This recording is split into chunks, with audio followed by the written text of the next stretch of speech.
Dalam dunia ni, apa yang Allah uji, apa benda yang bukan dari Allah? Jawapannya, dalam dunia ni tuan-tuan, dari sekecil-kecil benda sampailah benda yang paling besar dalam kehidupan kita ni, 30 tahun hidup, 40 tahun hidup, semua orang ada pengalaman diuji dengan ujian besar, termasuk saya.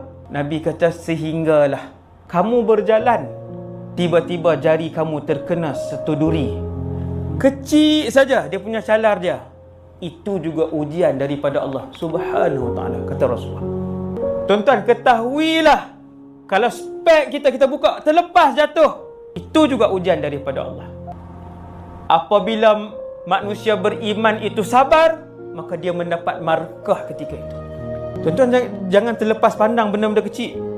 Ni kesalahan aku lah ni, kan? Ni sebab lalai lah ni, kan? Dia datang daripada Allah Subhanahu wa ta'ala. Orang Islam bila diuji, Allah bagi markah. Orang bukan Islam bila diuji oleh Allah, kebaikan itu akan dibalas di dunia. Bagi tahu pada rakan-rakan bukan Islam. Orang yang bukan Islam bila buat baik, Allah akan balas. Ini adil Allah di dunia. Sebab tu tuan-tuan tengok orang baik, tuan-tuan cari rakan yang non-Muslim, bila buat baik, tuan-tuan tengok kehidupan dia macam mana. Allah balas kehidupan dia. Allah balas kehidupan dia dengan kebaikan.